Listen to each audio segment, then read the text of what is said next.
Welcome to the Through It podcast, conversations about surviving, healing, and growing. With your hosts, Holly Rogers and Paul Spurl. Anytime you have questions or comments about one of the episodes, email us anytime. Podcastthroughit@gmail.com. And now, Holly Rogers and Paul Spurl. Welcome to another episode of the Through It podcast. According to our numbers, you've been watching and listening, so we do absolutely appreciate everything that you guys have done for us, and we absolutely do appreciate it. Remember the email, you're going to need it, podcastthroughit@gmail.com. I'm Paul, and welcome Holly. Holly, how are you? I'm doing great. We can breathe today. We don't have the smoke. Yeah, I don't know if you guys, no, this is not just local for us. This is all over the northern part of most of the country, if I remember right. We had a few days of smoke, and I went out to go see Jim Gaffigan at the Zoo Amphitheater during all that. So that was fun. Thank God I was close because I couldn't see much. But anyway, we'll get to all that here coming up in just a few minutes. Holly, please introduce our guest, and let's get rocking and rolling.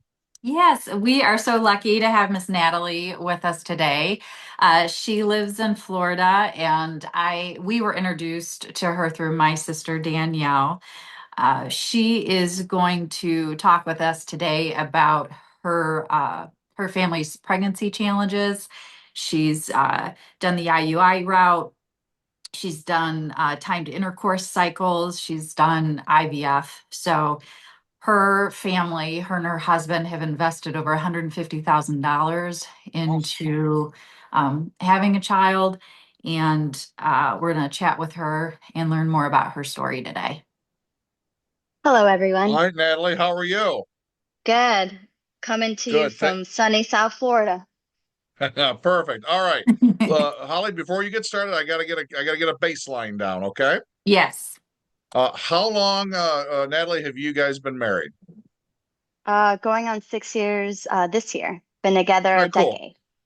Okay, good, perfect. And so, when did you think that? All right, I think it's about time to start trying to have kids. How long into the marriage, or was that a dating conversation? So it actually started when we were engaged because, we met later on in life. And, we knew it was something that we needed to start sooner than later. Unfortunately, time is never on a woman's side because we're considered geriatric past the age of 35.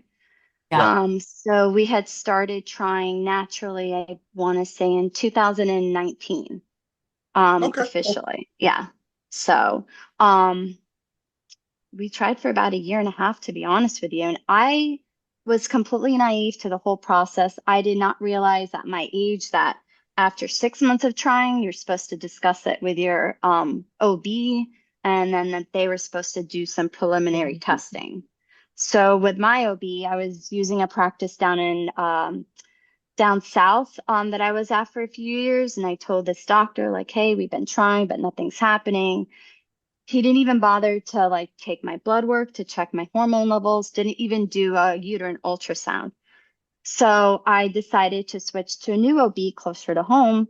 And he wanted to get everything, like what's been going on. And he goes, have you ever had a uterine ultrasound done? And I said, no. He goes, your doctor didn't think to just check you, or did he send you off for blood work? And I said, no.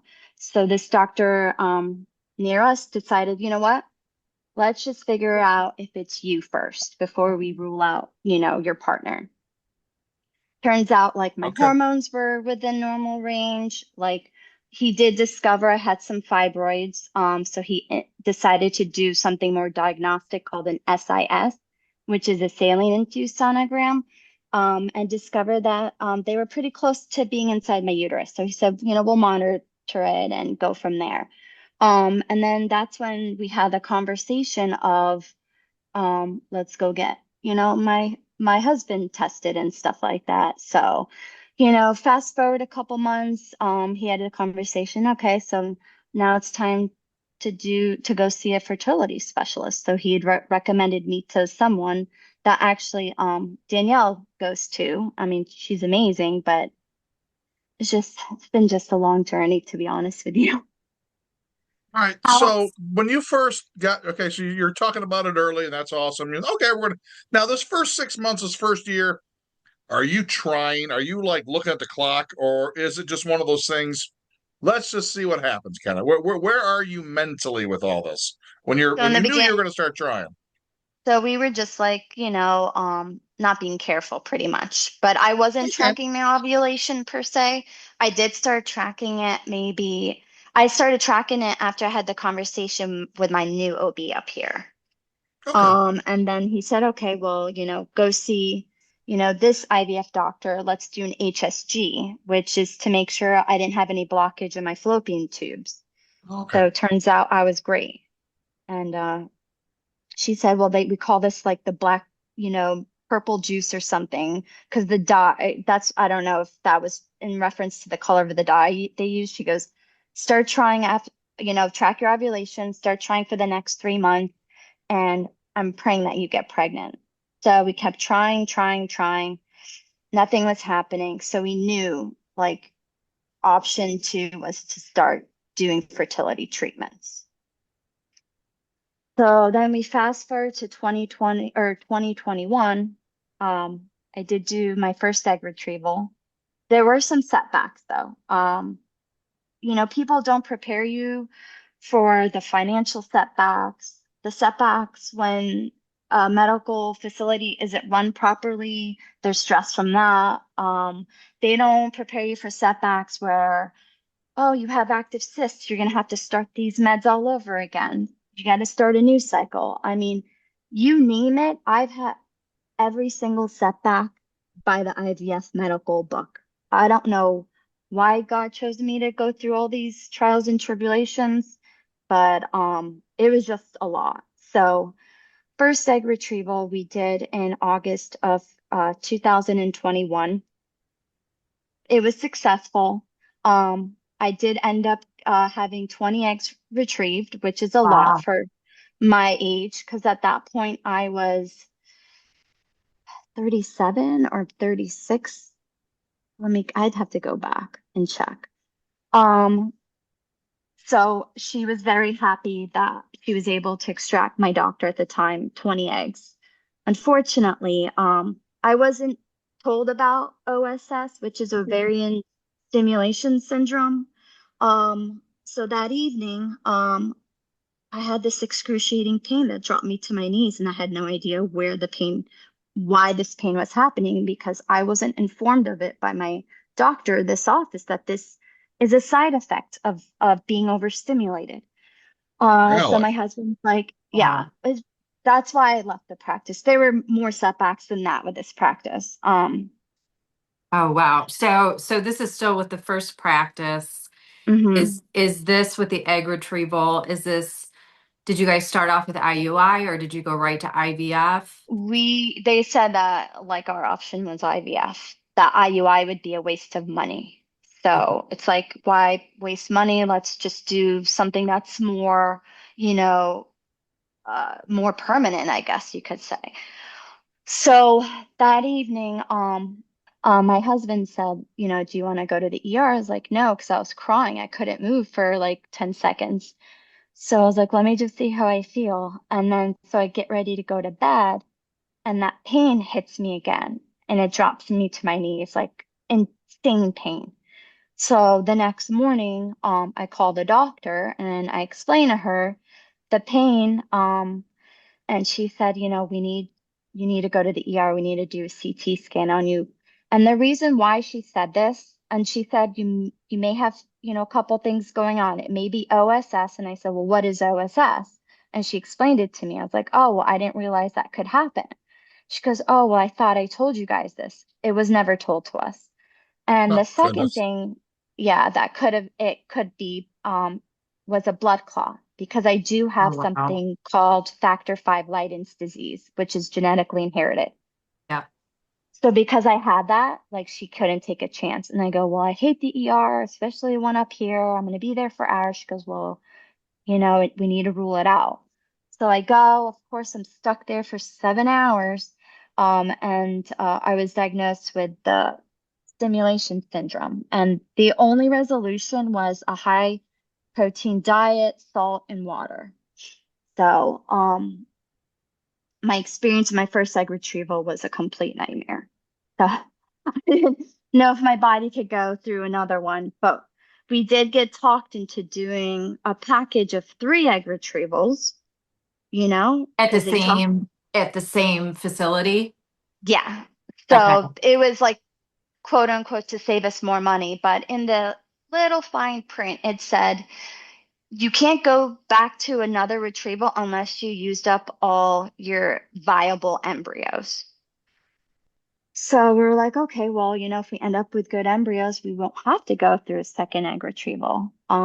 So, you go through, But you had to buy the package up front, like the 3 package up yeah, front. the 3 retrievals up front. So that package alone was around $30,000. That's just for what they do. We still had to Hold on, pay. Natalie. Let me stop here for a minute because I need to get caught up, and I'm a dumb guy. All right, you said Okay. buy the package. Are you bundling cable and internet here? What do you mean buy the package? So a lot of these clinics, they like to have these like package deals. It's like incentive to spend more money thinking you're going to save more money, but your body is unpredictable. You don't Yes. know if you can even get to that first part after an egg retrieval because there could be so many setbacks with your cycle. And we were completely naive going into this. I wish I Well, that had like more knowledge of IVF before I started this. and that's exactly why I'm glad you're here because there's somebody and probably more Yeah. than a few who are a little naive right now, and I this is why I really appreciate you sharing your story. So, is this first place because you haven't talked about the other place yet? Is this first place out to collect just more money, or are they actually trying to help you? I feel like it was a little bit of both because that doctor is a good doctor, and I had heard like there was 2 doctors in our area that are just amazing up here, and she was one of them. So I decided to go stick with her because she did the HSG on me and very high energy, but she didn't break things down in layman's terms. It was a lot of like medical terminology, and especially if you don't know anything about IVF, it's just like you're just staring at her, like, Right. hello, what? Asking question after question. So she was the one that had convinced us to like sign for this package deal. And we thought we were getting like a good deal out of it. So, after my OSS had subsided, I mean, it was intense pain. Like it felt like a knife was stabbing me in my shoulder. Like I couldn't describe it. And they said yours was like more on the mild moderate side. I said, this is mild to Wow. moderate. This is insanity. I have a high pain Yeah. threshold, and this was like this pain I couldn't even bear for those. It was How like 10 seconds of like, if I even took a breath in, it was excruciating. how were they judging your pain? Like how did they have you hooked up to something to determine that this was mild to moderate? The way I guess when they like looked at the ovaries, I don't even know. They didn't even explain how like mine was mild to moderate. I don't know if they looked Wow. at like the size of my ovaries, because a lot of people that don't know what OSS does, during your stimulation cycle, you're pumped up on medications like Gonal-F, Menopur, a million things. So your tiny little left and right ovaries that are the size of a grape turn into grapefruits. And when those grapefruits are overstimulated, they touch, they're kissing, and that's what causes the pain. Wow. That's Yeah. a great So, analogy. Holy cow. You poor yeah. thing. So, my first egg retrieval, I was just like dying. And another thing too is it was done at their office in like their, I guess they call it their OR room. Okay. Um, and then the anesthesiologist, like you would think anytime you're under any type of sedation, whether it's twilight or general, put an anti-nausea. Please put an anti-nausea. This place didn't put an anti-nausea in me. And when I got home, the pain didn't start till that evening, but when I got home, I was just throwing up all over the place. I just Um, felt like complete crap. And I said, oh my Lord, this is an egg retrieval? So, and then I had to, like I said, go to the ER the next day to rule out blood clot. Thank the Lord it wasn't a blood clot. They did have me take, it's called enoxaparin, which is a generic Lovenox, which is a blood thinning injection. I had to take those because of my factor five.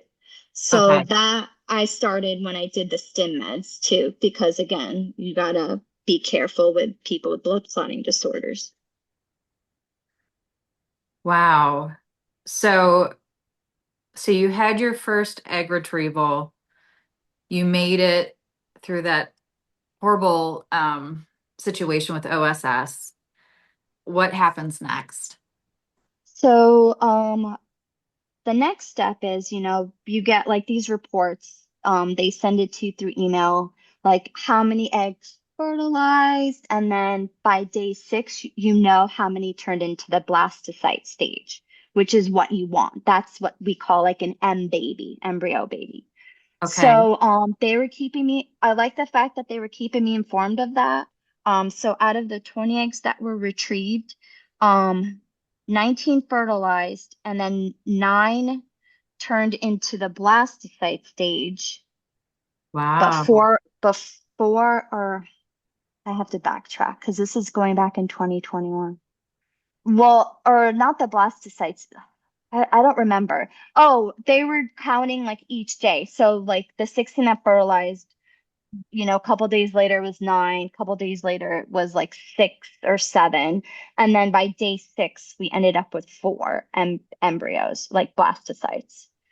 And then Okay. so those 4, I do recommend genetic testing, called PGTA, because again, you're spending all this money. You don't want an abnormal embryo implanted in you because they don't ever implant usually. So what they do before they put them in the incubation period where they cryopreserve them, they take this tiny needle and they take out cells from each of those embryos, and that's what they send off for genetic testing. That Okay. wait is the longest wait of anyone's life. It's anywhere from 2 to 3 weeks, sometimes longer, and you're on edge every week because you're dying to know how many are normal. And how did that turn out for you guys? So we had a Zoom meeting with this doctor, and we were waiting for her to get on, and she had sent this like message on the screen saying, "I have some good news," and like my heart like jumped, leaped for joy. I'm like, "Oh my gosh, that means some of them are good." So out of the 4, one was a perfect grade embryo, 6AA. Okay. Two were abnormal, and the fourth one was inconclusive. And Okay. I was just like, hmm. So when the doctor gets on the Zoom, hold on, I had to take a quick sip of water. Nope, you're She good. goes, "Congratulations, you guys made a perfect great embryo." I said, "This is amazing."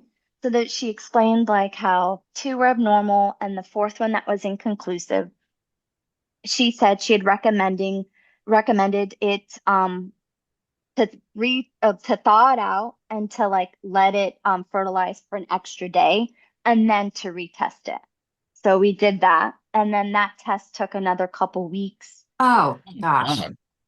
Yeah, but I they had forgotten about this one because when I asked, I was like, "Oh, like, did you guys get the results?" They're like, "Oh, no, no, no." So that it was just like, because she had told us it would take like a week. So it had been 2 weeks, and I had to like kind of hound them, like, "Hello, did the fourth embryo make it? Is it normal? Is it, an aneuploid or euploid?" So aneuploid means abnormal embryo, euploid means normal. Okay. So finally, she calls back and says, "Oh, the fourth one, it turned out to be a normal embryo." I said, "Hallelujah," because all 4 of those embryos we ended up with were all girls, which was Oh, Oh, hilarious. oh. yes. So you Hilarious know the because, sex already then? yeah, yeah, because the genetic testing, the PGTA, that's the type we did. You know if it's a male or female embryo, which is Oh, really cool. So people like wow. me who's a complete planner, I was like, "All right, girls, I'm gonna like I had a vision for like the baby room for the girl, you know? So it was amazing. And this was in like September by the time we got like all the news and stuff. Unfortunately, my body had a mind of its own.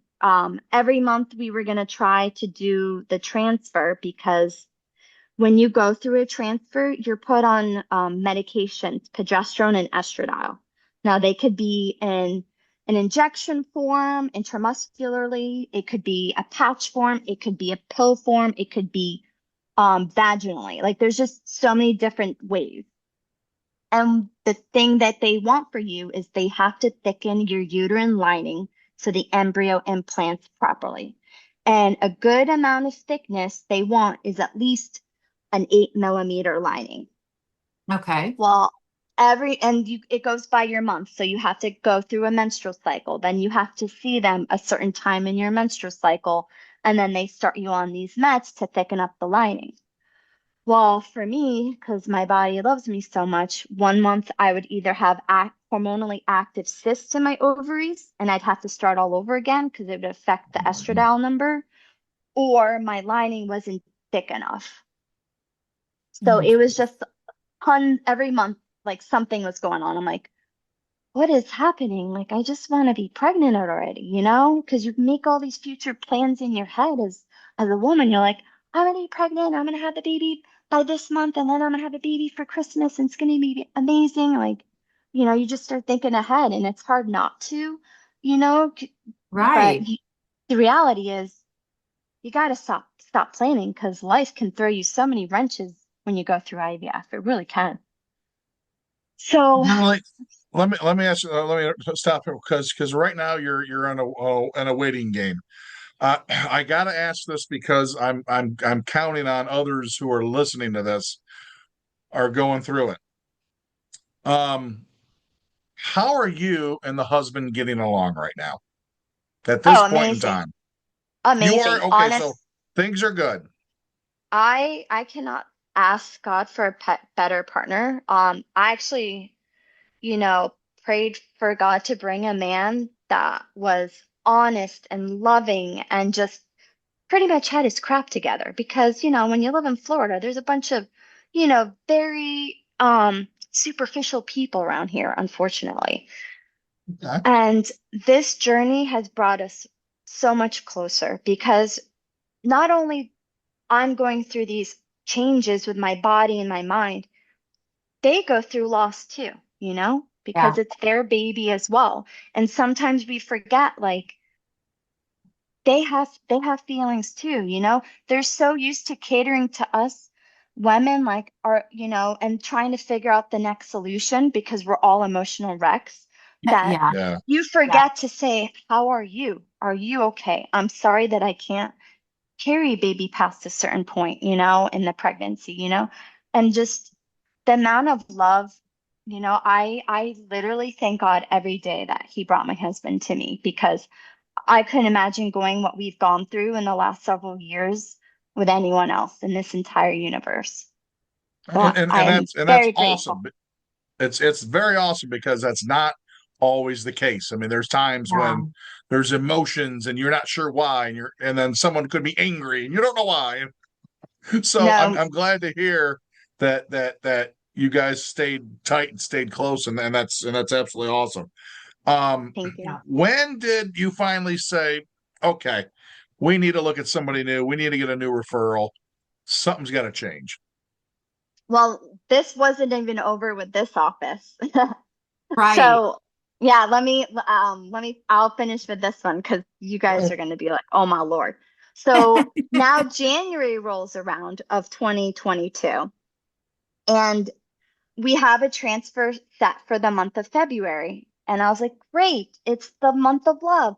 So you have to go and get another SIS, the saline infused sonogram, because they have to make sure that there's nothing that's going to impede the implantation. So January rolls around, I do an SIS. Of course, a fibroid is growing inside my uterus where the baby would grow. So I had to go undergo what they call a hysteroscopic myomectomy under general anesthesia in February. Instead of getting the transfer done, I had to undergo some surgery to get the fibroid out.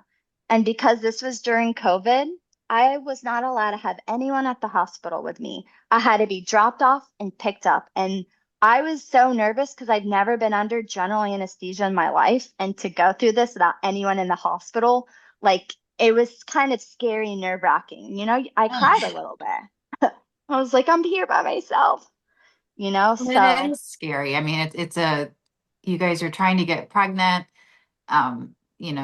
It's been challenging. And then, yeah, you're Mhm. going in for a procedure all by yeah. yourself. Yeah. So that obviously pushed that transfer to March. And Ugh. we finally got the green light. My lining was finally getting thick enough. Everything went well. We implanted my perfect grade baby girl inside of me in March. So you have to wait. It's about 10 days. Sometimes 11 days, I guess. I don't remember how long it was for you to go for your first HCG test. That's your beta. That tests your pregnancy hormone. So I So, go in. so at this point, so you did your egg retrieval in August, and Mhm. in March, you're getting to go through this procedure. So it's taken you 7 months. Just to go through a transfer. And Yeah. get this, the contract is about to end in 5 months. I don't know if I'm going to have time for another egg retrieval because I still had another embryo, in cryopreserve. Oh, So wow. the So the morning of, package deal you bought yeah, it had was, an expiration date. yeah, it had an expiration it was going to expire in August, which is when we started. Wow. Okay. So, um, Wow. the morning of my first HCG, and I never did this after that morning. I decided to take a pregnancy test and I cried. It said negative. And my husband, he's like, don't listen to that. Like, blood works are more definitive. Just go to your appointment. And I went in there already crying and I told him, I go, I took the test. It said negative. I go, but I would think that's impossible. It was a perfect great embryo implanted in me. They're like, assured me, like, don't worry. This is a lot of people get false negatives because it's just sometimes too sensitive to test in the urine just yet. That's why just wait for the blood work. And I was at work and I don't know how I missed the call because literally the phone was in my pocket on vibrate and I missed my doctor's call. And, I looked down at my phone and I saw a voicemail message pop up. So I go to the bathroom to listen to it. And the first thing she says is, I'm so sorry. And I just lost it. I I was just in shock. I didn't understand. Why wouldn't a perfect great embryo not implant when my lining was beautiful according to them? Because, your lining has to be 8 millimeters thick or at least close to it. And you have to have something called a trilaminar look in it. Everything was perfectly done. So I didn't understand. And the fact that I missed her call, I had so many questions for her and I couldn't even call back because it was after business hours, of course. So they clocked me out at work and let me just go home. And I called my husband. I was crying. I was like, I'm not pregnant. I don't understand how. Like, it was so emotional. I still get emotional about it. Um, I'm sorry. Understandably. And this is So why this is kind of the question I have too, because and you've answered. You were at work. You we kind of glossed over the son of a pup of it all is that, oh, I had to wait another 2 weeks. I had to wait another month or what. What are you doing in the middle of these months? Are you just trying to go to work and be normal? I mean, what do you do to keep moving like this? I mean, I always worked 2 jobs, so at least that kept me like physically busy, but your mind is racing all the time. What if this? Did I do something wrong? You have Yeah. all these what ifs, like you go crazy. The waiting is the worst part. And like my Yeah, husband would always like say, let's go for a walk. Come on, let's get your mind off of it. So like exercising definitely does help. I definitely guarantee, if you're going through this, go outside, go for a walk. It does clear your head a little bit. So it's just learning to be patient with this process, and I am a very impatient person. I try to be I'll just say patient, but easier said, right? yeah, Oh man. but it's also things that are beyond your control. So Yeah. a lot of times you just have to give it to God, and just keep praying. So devastated by that. So she had recommended, and another thing too, let me backtrack. So I was told by a person that I knew, that it's best to do an ERA, a mock ERA. And what that does is before you actually have a transfer done, it tests to see if your lining is receptive. Because when you go through a transfer, you start these progesterone and oil injections either 5 days before the day of your transfer or 6 days. You don't want to be pre-receptive. You don't want to be post-receptive. You want to be receptive. So, before we did that initial first transfer of my perfect embryo, we did do a mock ERA. So, like, we did everything we were supposed to do, you know? So, my doctor had recommended, let's do another ERA. Let's just test your lining. Turns out, the test came back that there was inflammation in my lining. Mm. We don't know if it was from the surgery had the month before. So when you have inflammation of your lining, it could mean a number of millions of things. So they test you for things that could cause inflammation. I was negative in everything. I was the anomaly to this doctor. She didn't understand why I had inflammation of my lining. So the reason why baby girl didn't implant is because there was so much inflammation, she had nowhere to park and stay. Really? hmm Hmm. So it was weird to me that that happened to me. So it was, and then I had like these regrets, like maybe I should have put the not so perfect grade embryo, the one that was inconclusive that came back normal because she was grade 6BC. And 6AA, AA is the best you can get in the IVF world. So Mhm. then I kept thinking maybe I should have done that first instead of that, then this wouldn't have happened. You go through this like rabbit hole of blaming yourself for not being your own advocate and speaking up. But I just decided to go with what I was told to do. And So, what you're doing now, you're watching what you're eating. You're trying to be physically active. The husband's got the right underwear on. I mean, you're doing everything right at this point. I'm guessing, right? yeah, and acupuncture too. Oh, wow. Oh, Yeah, and they recommend acupuncture, fertility acupuncture, and that's supposed to help. I even ate the McDonald's fries for crying out loud, that went viral years ago. I mean, I did it all. I had friends send me like their good luck things, like it was just a lot.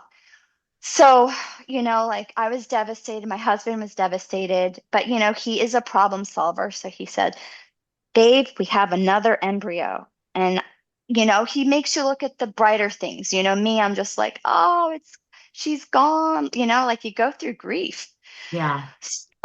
So I think I took like a month off just to like process everything. And like, because I had inflammation, I don't want to do anything anytime soon. So my second transfer was in July of Okay. the inconclusive embryo that turned out to be normal. Okay. I did, you get implanted and then you got that 10-day waiting period again until you get your first do your first beta HCG test. That morning of my appointment, I did not take an at-home pregnancy test. I said, never again will I do that to me because it's such, it just messes with your mind and you have to Mm. go to work and you have to act normal. And you have to put on a smiling face. And it's just, I was like, no, I'm not going to take this test.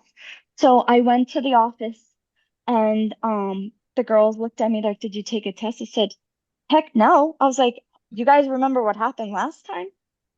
No, I rather just wait for the beta blood test. Like it's more definitive anyway. So that afternoon, I made sure this time that my phone wasn't on vibrate. It was on full blast ringer. I didn't care if I had to walk away from my patient. I was going to answer this phone call. I got the call. I was pregnant. My Okay. beta was oh my God, it was such a high number. I think it was for like your first beta. So when you get pregnant, they consider you pregnant when it's over 5, but a good beta is around 100. Anywhere from 70 to 100 is a good beta for your first test. Mine was 334, if I remember this number correctly. Wow.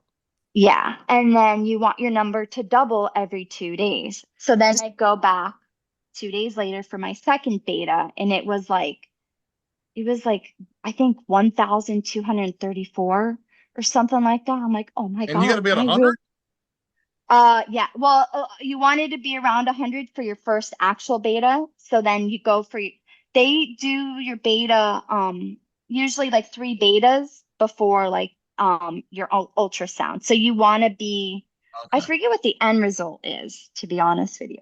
So As the of right first now, number, thousand's good. yeah, and then this is the second beta. So my third beta, I was over 3,000.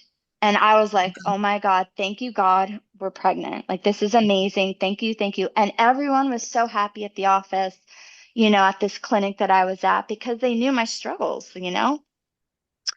And I remembered like we were set for my first ultrasound with her. And it was on this, so my ultrasound was on a Thursday, and that Sunday I woke up and I just wasn't feeling good. I felt very nauseated. And I don't know, something didn't feel right to me. So I called the emergency line, and then she did call me back that day. I knew it was a Sunday, but she knew like how much this meant to me to be pregnant and stay pregnant.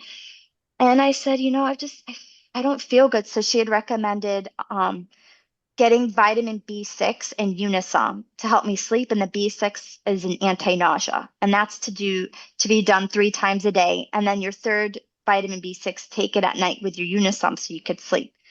So that's what I did on Sunday. I just slept it off. Monday, I woke up and I just wasn't still not feeling good at all. So I had to call out to work. Um, and I just was bedridden. Like I just didn't feel good at all. And that evening, I remembered, I got up to pee and I felt like this rush of liquid. And I was like, did I just pee myself? Like, this is weird. And I go to the bathroom and there was just so much blood. And my husband was downstairs, and I mean, I was screaming like bloody murder. I was like, gotta call Dr. So and so. Yeah, we gotta go to the ER. Like, I was like crying and freaking out. So we go to the ER. They get me back immediately, but it took forever to get the ultrasound done. And I had to talk to another IVF doctor that was on call for emergencies because this is after hours now. And he was reassuring me that, I said, I have had women on progesterone bleed till the day they gave birth. You're fine. My beta was 7,104. That is a number I'll never forget. And like my ultrasound, they said looked normal, but it looked like a murder scene to me. My bed, my hospital bed looked like a murder scene. I was like, this is so weird. So they said just, by the time I got discharged, it was like Tuesday morning at like 1:30 in the morning. They're like, just rest. You can go back to work on Wednesday if you want. That's up to you. So I rested all Tuesday. I did go back to work on Wednesday. Mind you, I had to wear these thick pads because I was just bleeding out so much. And I was like, okay. But I had the reassurance from the hospital, like, you're pregnant, don't worry. So my ultrasound was that Thursday, August 4th. I'll never forget it. It's a day that gets like branded in your brain for the rest of your life. Yeah. And we're all, it's because it's still COVID, all wearing masks. And my doctor is usually very animated, and you could tell things by her facial expressions, and she was just really quiet. So I had to break the silence and said, Dr. So and so, like, is baby girl okay? Like, and that's when she said, I'm so sorry, you really are going through miscarriage. And I said, I don't understand. Like, the hospital told me I was still pregnant. What are you talking about? Like, you just go in such a disbelief, and like, it's just, I don't wish this on any woman. Um, so like we left there, and it's just like I hated 2022 was a shit year for us, to be honest with you. So she said, you know, when you're ready, we could do the other egg retrieval. I said, how's that even possible? It's like the end of it. This is August 4th. My package is about to expire on like, I think it was like the 17th or something. I said, I'm not doing an egg retrieval in 2 weeks. Like you couldn't anyway, physically.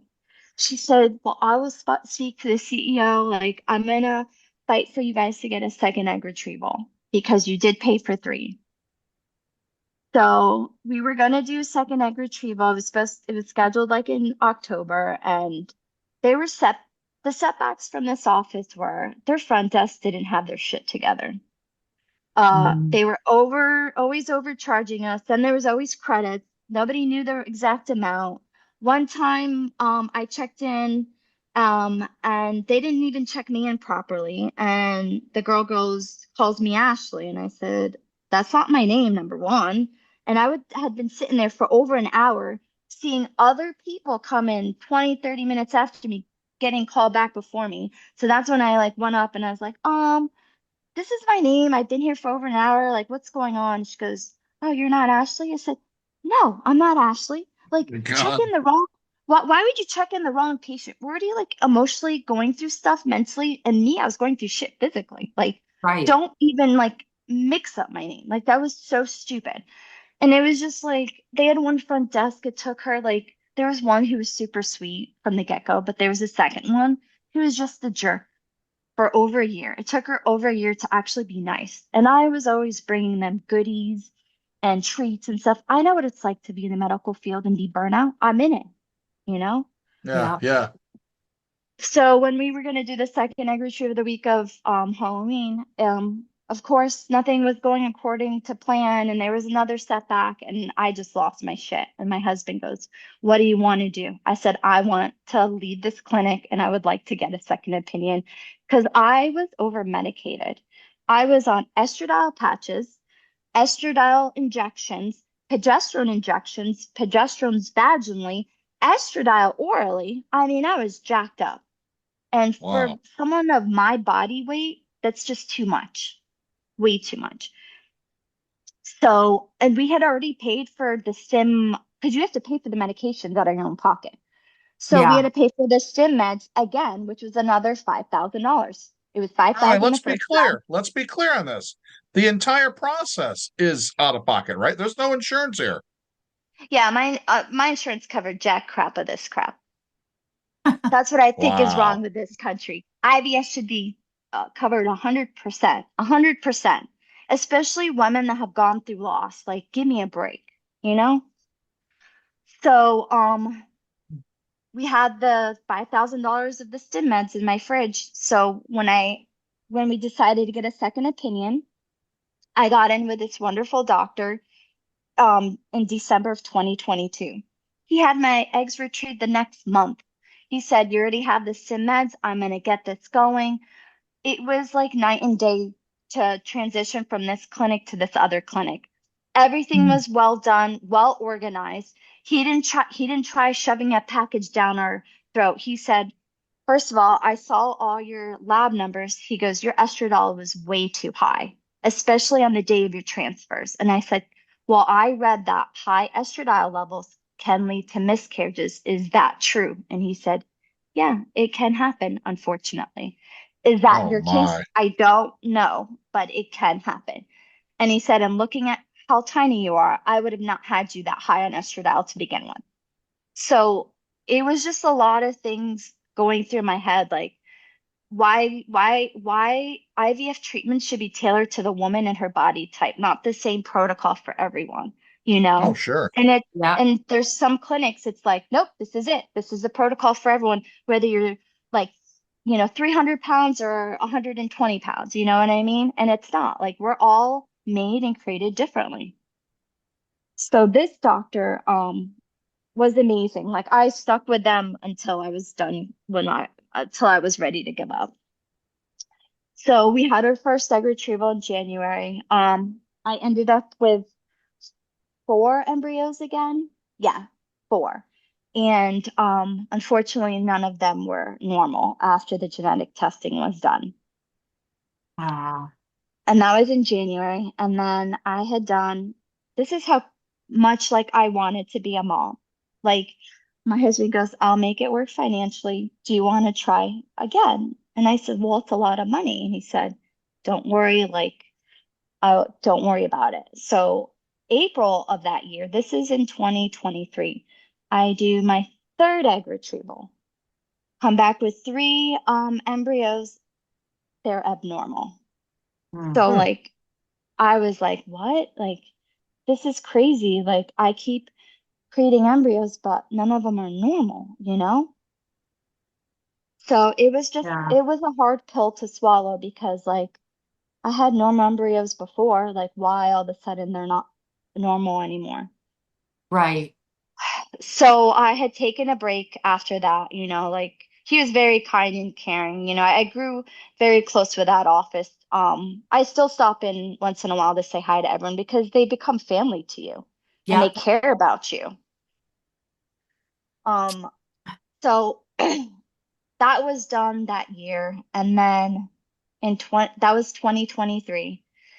And then in 2024, my husband you know, we were still trying in between IVF too, because, you know, they say that God creates miracles and stuff, and it's always his will, his timing. So you remain hopeful. Then in 2024, I had another egg retrieval. I don't know how my body endured all the stims that I did and everything. And my eggs were retrieved, and I looked at it as a good sign was the Monday after Easter. And I was Oh, like, oh, Okay. this is a blessing. Yeah, you know, you look at like numbers and signs. I'm like, oh, it's the day after Easter. So my eggs were retrieved the day after Easter in 2024. And I ended up with four embryos. And I'm like, okay, this is great, you know? So you wait for the genetic testing again, another 2 to 3 weeks. But 3 weeks had passed, and I was like, I was like, we still haven't heard. And my nurse, you know, they keep you up to date, like, hey, just a heads up, we haven't heard. They have a patient portal. You message them, they write you back the same day. There's no calling like the other place and waiting for somebody to just email you on your personal email. Like this was such a well done It's not another clinic. 2 weeks just to wait for an answer, right? No, no, they tell you right away, hey, Good. we don't know yet. So my nurse goes, well, I'm going to talk to Dr. So and so and find out because, yeah, that's been for weeks now. You're right. Like, let's figure out like what's going on with the lab. So he calls me a couple days later and I'm like, because he likes to deliver like news and stuff. And I was like, and I remember I was in the shower and I was like, oh, yeah, he's calling, he's calling. So I like stopped the water and then he tells me, he's like, hey, he's like, he asked how I was doing. I was like, I'm great. I go, did you get the results? And he goes, well, I have some good news and I have some bad news. And I said, how could there be good and bad news? It's one or the other. I'm so confused. He goes, good news is you guys created four beautiful looking embryos according to the embryologist. Bad news. And he apologized for this. The only mistake they ever did, and I gave this doctor grace because of how good they were to us. He forgot to tell them to genetically test these four embryos. oh. Yeah. Okay. So I was like, you know what? I was like, they were extracted the day after Easter. Women get trying to get pregnant, it's by blind faith. You don't know if your baby's normal or not. Like you go through the same waiting period, whether it's natural conception or IVF. I was like, okay. I was like, you know what? I'm just gonna give this to God this time. So I go like we didn't do my transfer until November, no, September from the egg retrieval in April because my lining just was not getting thick and I kept having hormonally active cysts. Every cycle there was something going on and I couldn't catch a Really? break. Hmm. I was like, this is crazy. Like, God, why are you testing me? Because I'm getting like you get angry, you know? Sometimes you get angry at God. You don't mean to, but you do. So finally, I get the green light. Everything looks good. My lining is good. My trilameter look is there. And because I had done two mock ERAs from the previous clinic and had the results of it, he decided to like maybe stick to their protocol or switch it. And what I mean by that is, again, when a woman's going through IVF, the progesterone oil is either 5 days before your implantation day or 6 days before your implantation day. And I remember my implantation day was scheduled for 9/11, as morbid as that is. Wow. And I was like, wow, this is such a weird day. And that was 5 days before, 5 days of progesterone and oil injections. But because of the 2 previous mock arrays that I did with the other clinic, I was supposedly receptive at 6 days, and your receptivity rarely changes. It really rarely changes. So I remember the day before I was supposed to start either the injection 5 days before or 6 days before, like he was going back and forth about these 2 dates, and he's like, I know I have you for 5 days before, scheduled for 9/11, but I'm looking at your labs from the other 2 mock arrays you did with Dr. So-and-so, and you're receptive at 6 days, and I'm just kind of torn. And I said, all right, well, let me know what to do so I know what to do to take these injections. Do I start the first one tomorrow or the first one on like Friday? Because I think this is on a Wednesday. And he goes, let me think about this. Let me look at other research, and I'm going to call you back and tell you. And this is what I kicked myself in the butt for. The week before 9/11, I was visiting a girlfriend of mine, and that day I had run errands all over town before I went to go see her. And I was leaving my brow appointment, and there was this car parked next to me. And they had this like bumper sticker on the backside mirror that said "Never Forget." That is the 9/11 memorials, never forget. Yeah. And I was like, wow, that's kind of creepy. So then I go and see her, and I'm leaving her neighborhood. And she has a neighbor that they were facing the opposite of me, and they had a front license plate that says, "A miracle is happening." And I was like, Wow. huh. And then that Sunday, like I saw her like on Friday, and then that Sunday I go to church. And when you do your transfers with this one clinic, they let you pick your song that they play during your transfer day. And I decided to pick, and this is my first transfer with this doctor, right? Because the Okay. Yeah. second and third egg retrieval, there was no good embryos. So I decided to pick the song Goodness of God. Love this song. All versions sung. I'm obsessed with it. Well, that Sunday before my egg retrieval week, my church sang one of the songs they sang was Goodness of God. And I said, oh my Lord, you are telling me something. And I came home, and my orchids were not in full bloom at all. They were in full bloom. It was such craziness that I had 4 different signs from the universe. But because he decided to switch it to 9/12, 6 days of progesterone oil, not 5 days, like at 9/11 window was out like that was already out the window at that point. Because of my age, he had convinced us to up my pregnancy to implant 2 embryos. We knew nothing about any of these. We didn't know if they were boys, girls, nothing. You wait the 10 days, you do your first beta. I was not pregnant. Mm. And I was devastated because to come this far and for so long, and you pray and you hope for a miracle, and nothing has gone your way in any part of this, all these cycles, was devastating. He had recommended, listen, I want to do a mock ERA on you. I know you've already had to. I want to do it for my sake. They footed the bill. Oh, wow. And Really? yeah, because he wanted to know, like, this is so weird. Like, everything was perfect. My levels were beautiful, my estrogen, my progesterone. He wanted to figure out why I didn't even have one of the embryos implant. So we did a mock ERA. Turns out I was actually post-receptive at 6 days. And your receptivity, like I said earlier, can rarely change. So the fact that it changed for me, I was like, are you kidding me, God? Like, what? So I had progesterone oil 1 extra day too many in my system.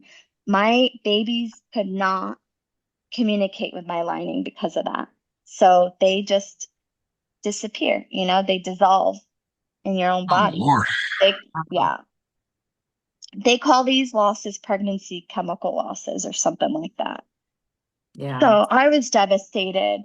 And I told him, I was like, oh my God, I'm so stupid. I should have spoke up to you. I had 4 signs leading up to this about 9/11 being the day. So I actually was receptive 5 days, which was crazy that my body decided to do this change on me. Huh. So he goes, Natalie, now we know moving forward, 5 days, 5 days, 5 days. It was never supposed to be 6 days. And I was like, okay. Um, so that was in September. So I had my second transfer, and it was my last 2 embryos. And he said, now that we know that you're 5 days, let's just implant the last two. And they footed the bill for this transfer too. Wow. Yeah, this is what good people should do. He knew everything we've gone through, and I think he blamed himself for the transfer because he changed his mind last minute um on my transfer date, and I think he kicked himself in the butt about it. You could tell he was hurting for us. Yeah. So I told my husband, I remembered, I'm like, you know what, babe? I was like, I can't be in the house. Let's go to lunch. Like I took off work because it was on a Saturday morning. I was like, I took off work. I was like, let's just go to the beach. I don't care. When I get this call, I don't want to be home. He goes, okay. And we're at lunch and I see the clinic calling me. And I was like, I think this is a good sign because the clinic wouldn't call you. It would be the doctor calling you. Yeah. And one of the nurses just starts screaming, congratulations, you're and I leaped for joy. Hold I on, was hold on, like, hold on. Hold on, Natalie. You just cut out on me. Hold on. oh, Let's go back. You answer the phone and and the nurse yells, congratulations, you're pregnant. And I like oh, leaped for joy. I was so happy because to get to where we were with everything, I was like, thank you, Lord. Because I kept praying, please God, I want to be pregnant around the holidays. So it'd be great news to share with my family and my close personal friends. And he made that happen. He really did. So like so I had to go in every 2 days until my my beta HCG. They wanted it to be about 1,500 before I had my first ultrasound. And I think that took 4 blood tests, to be honest, because the numbers were doubling, but it wasn't as crazy high as it was when I was pregnant with the other clinic. So did my first ultrasound, never made it to my first ultrasound and any of the cycles I've gone through. So it was just such a amazing day, and I was so happy. I went to work afterwards, and I was showing him at work, look at my little baby. It looked like a tiny little dot. I'm like, this is my baby right here. Um, because at the time, since he implanted the 2 embryos, we also didn't know if I was carrying 2 babies in there. So when they saw one fetal pole and sac, I knew it was just one baby, right? Because Yeah. imagine 2 babies at the same time. It's a lot of work. It's a double blessing, but you kind of start panicking. I'm like, okay, I'll take whatever you got for me, Lord. So that Thanksgiving, I was pregnant, I was holding my baby niece, my family was so happy, pregnant through the holidays. And then December rolls around, December 20th. It's my second ultrasound. And this was the ultrasound that I was supposed to afterwards graduate to my OB. Hmm. So we get ready, and the doctor was behind the ultrasound tech, and his face just slumped over. And I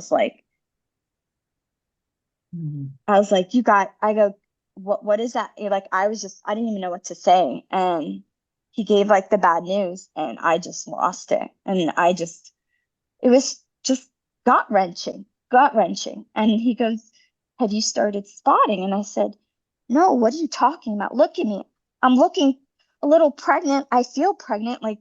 What do you mean spotting? I said, I feel normal. Nothing's happened. And he goes, I'm so sorry. Baby is growing, but there's no heartbeat. And I said, how can a baby grow without heartbeat? Like Yeah. I was like so confused at the same time, you know? And I wanted to get out of there because it's just like, oh Lord, here we go again. Like, why? Why of all days? And the girls were crying and stuff like that, and they were hugging me. And he said, because this is December 20th, it's 5 days before Christmas. He Right. goes, and I said, listen, I don't want to bleed out for 15 days like I did with my first miscarriage at um Dr. So and so. I go, I had to work through a miscarriage. It was like the most horrendous thing. It's like, I'm not doing that again. And he goes, well, listen, being that it's Christmas next week, let's just see what your body does on its own. And if nothing has started happening, then we'll talk about a DNC, or if you want to do it quietly at your home, I will give you the prescription medications for it. And I was like, to have this conversation, to get this far, to get to a point where you did go through your first ultrasound and then your second ultrasound, and you're supposed to graduate at that appointment. You're not supposed to get the bad news. And it was our last embryo, you know? I just felt like defeated. And so he goes, I want you to come back on the 27th and then we can discuss options if you hadn't started spotting by then. So Christmas Day, I told my family, like, Christmas, I'm not doing Christmas. Like, I told them, they were crying, and I just didn't want to be around anybody except my husband at the time. And Christmas Day comes, and I'm sitting there, and I felt it. I felt the liquid. I wore pads because I didn't know what day it was gonna start, because you know you're on edge every day. And Christmas Day, God decided to call baby home. So that's the day that Ah, and I don't know why he did it on Christmas Day. I love the holidays. And the fact that he picked that day, like, it broke me, you know? I was broken for so long. I fell into a deep depression. I quit my job because they asked me to come back to work in the middle of my miscarriage. And I said, medically, I cannot return to work. It's just a law, you know? And ah, I had no support from my boss or the manager. Like, all the girls were crying when I came back. They didn't even say hello to me. How are you holding up? It was like such a shit week for me. And my husband, you know, said, you're done. You're done with this place. And I quit without notice. And I've never burned a bridge with any office. But ah. you don't ask a woman who's going through a loss to come back in the middle of her bleeding her baby out. Like, that's unethical. I don't give a shit what your employee handbook says. You don't do that to Yep. anybody. Have a heart. Like, the employee handbook should be thrown out the window for medical situations like this. Yep. So, Is that what they cited, is that they were following the book? Um yeah, the stupid wow. employee handbook that nobody reads. And I said, are you kidding me? This isn't a corporation I'm working for. This is a private practice. Like, you got to be human, you know? Like, I have feelings and emotions too. I didn't even get a, how are you holding up? If you come back to work, we'd appreciate it. If you can come back to work sooner, we'd appreciate it. Not even a Wow. hello in this text. I was like, it was a slap to my face. Wow. So I was just done with that place anyway. I gave him, I, I was working somewhere a few years back, and a young lady that worked for me went through a miscarriage. Nothing of anything like this, but just went through it, and I made for sure. I told the big boss, I said, "You know damn well I'm not asking for a doctor's note, right? Like, I'm not even. It's not one of those things that I'm going near. It's just Yeah. when she's ready, she's ready. I don't want nothing to do with it because I trying to be funny. I don't want to say anything wrong. I don't want yeah, to try. You take it wrong. Oh, I don't want to do shit. I just want to say when you're ready. And I don't want to. I'm not asking for anything when it comes to that. Not at all. But anyway, all right. So we got less than 10 minutes to go here, Natalie, and I want to thank you for sharing this unfortunate and I think emotional roller coaster is the easiest way to say it, but I want to try to bring it back to whoever might be watching this. How are you doing this? How have you done this? I mean, what can you I want to know, just because right now, if someone's in the middle of all this, you know as well as I do, you have faith, and that's great. Then sometimes you want to flip a table over. So, I mean, how in the heck can you get through something like this when you've got this emotional roller coaster going on? You know, I've had dark moments, like, you're gonna go through your ups and downs. You just have to have a good support system. My husband was the biggest support system. Your partner is very important in all this. They have to withstand your emotional, like there was days I was crying, coming home crying. Anxiety was so high, like I didn't know what to do with my life anymore. And like, just act like he really like, let's go for a walk. Anytime I got depressed, he would force me to go outside and go for a walk, or do something fun for yourself, treat yourself, and I don't know how I kept getting knocked down and bouncing back up. I do feel like, having the right people around you, especially people that are going through this, because you don't realize how many people go through IVF. And I felt like my journey has helped a lot of women around me that are going through it that have succeeded. And I don't know if my calling is to be a support system for other women going through this. You're not alone. I don't know what's in store for me anymore because I am older now.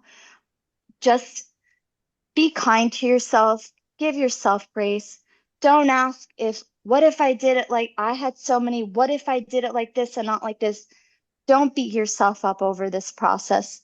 It is what it is, unfortunately. And as cliche as it sounds, what doesn't break you does make you stronger and more resilient. And I had a great doctor and his staff was wonderful, So when you go through IVF, do your research first. Find out the atmosphere of offices. Look at reviews, because you want to be able to be stress-free, not worry about why am I being overcharged for this and not that. And like it was just a nightmare with the first clinic. But the second clinic it was just amazing, So, but give yourself grace, you know?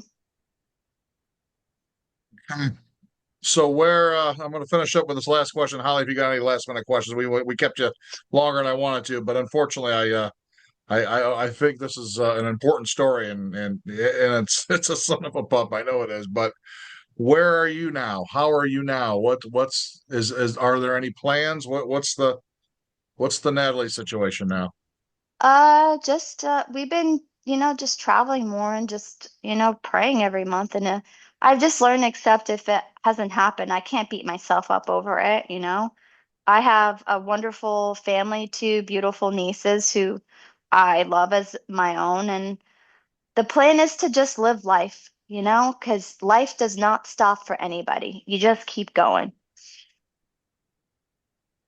Yeah, I guess so. and Yeah. I appreciate you. I appreciate you being strong like this, and it's you know it's and hopefully you are doing some good today, and I firmly believe that. Thank you very much. Thanks for having me on the show, the podcast. Holly, anything Yes. else you can think of right now? Well, just to kind of wrap everything up, Paul, I think what you and I have heard from talking to um, several ladies at this point who have had different medical issues, the key theme seems to be trust your gut and get a second opinion. Yep. And I mean, we've heard that over and over again. Um, and Natalie, I think you'll be okay with this. I'm gonna ask our listeners to pray for you guys Thank you. Absolutely. and hope that what's supposed to happen, happens for you guys. Uh, and I would I'm hoping people that make decisions at different businesses, be it corporations or small businesses, hear your story and maybe take a thought of what to do for their employees when there is a medical catastrophe, so that people show more grace and more empathy, because I've been in that situation too a few times in my life. So, but yes, thank you so much for coming on. I think you're going to make a difference for a lot Thank of you. people listening. So, Thank you. yeah. Natalie, are you taking questions? Sure. All right, guys, if you have any questions for Natalie about any of this, wherever you might be in this whole, life journey, podcast through it at gmail.com. We'll forward that off to her and then see if we can get some answers for you. But, feel free to reach out at any time. Podcast through it at gmail.com. All right, Natalie, thanks again. I do appreciate you. Thank you. Everyone have a blessed day. You too. Holly, it's been a pleasure as always. Yes, thank you. All right, and I'll call you later about when you're going to take me out and buy me lunch. All right, sounds good. This has been a presentation of the Through It podcast. Conversations about surviving, healing, and growing. With your hosts, Holly Rogers and Paul Spurl. Questions or comments about one of the episodes, or if you want to be a sponsor of the Through It podcast, email us anytime. podcastthroughit@gmail.com. Produced and sponsored in part by the Entertainment Network. EnterTheNetwork.com. Thanks very much for listening and being with us while we get through it.